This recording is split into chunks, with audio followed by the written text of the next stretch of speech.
कृष्णाय वासुदेवाय देवकी नंदनाय च नंदगोपकुमाराय गोविन्दाय नमो नमः। गोविन्दाय नमो नमः। श्रीमद्भागवत पुराण अंतर्गत हम चतुर्थ अध्याय महात्म्य के चतुर्थ अध्याय में जहाँ गोकर्ण जी का जन्म हो जाता है, उसके पहले धुंधली के बहन के द्वारा प्रदत्त, जिसका नामकरण धुंधकारी स्वयं धुंधली कर देती है, आत्मदेव को नामकरण करने का भी अधिकार नहीं मिला। इस प्रकार से जब गाय के गर्भ से बालक सर्वांग सुंदर गोकर्ण का जन्म होता है, जो पूरा शरीर तो मनुष्य के जैसा था, केवल कान गाय के समान थे, इसलिए उनका नाम गोकर्ण रखा। इसमें आत्मदेव ने स्वयं गोकर्ण का नाम रखा। और इस परम भाग्य की प्रशंसा भूरिश सब लोगों ने किया। वहाँ के जितने ग्रामवासी थे, वर्णाश्रम व्यवस्था का पालन करने वाले जितने भी लोग थे, सब लोगों ने बड़ी प्रशंसा की।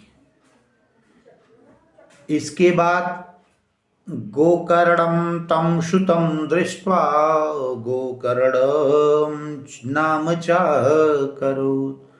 केवल गाय के कर्ण के समान जिसका कर्ण था, कान था, इसलिए गाय का गोकर्ण नाम रख दिया गया उन बालक का, गाय के पुत्र का। इसके बाद अब क्या था, कियत काले न तौ जातौ, समय 3 महीने का ही तो फर्क था। 3 महीना बड़ा था धुंधकारी और 3 महीने छोटे थे गोकर्ण जी। कियत काले न तौ जातौ तरुणो तनयावुहौ। दोनों लोग समान रूप से तरुण हो रहे हैं, लेकिन विपरीत व्यवस्था देखिए कि गोकर्ण पंडितो ज्ञानी धुंधकारी महाखलः। गोकर्ण जी जो यति के प्रसाद से, यति के द्वारा दिए गए फल के परिणाम स्वरूप जिसका जन्म हुआ है, वो तो पंडित ज्ञानी, परंतु जो धुंधकारी था महान खलह, महान दुष्ट निकला।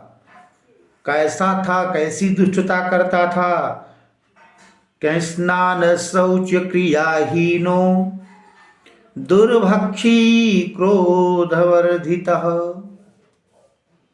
स्नान नहीं करता था, महीनों बीत जाते थे, कभी स्नान नहीं करता।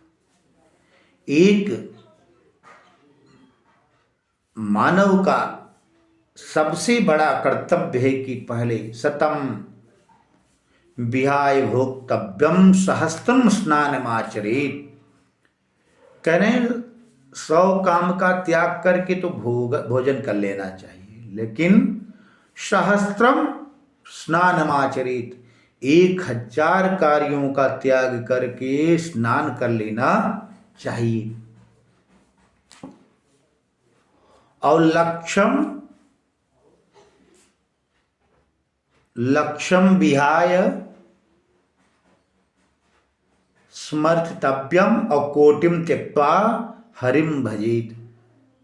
लाख काम छोड़ करके भगवान के स्मरण करना चाहिए और करोड़ों काम छोड़ करके हरि का भजन करना चाहिए मुख से।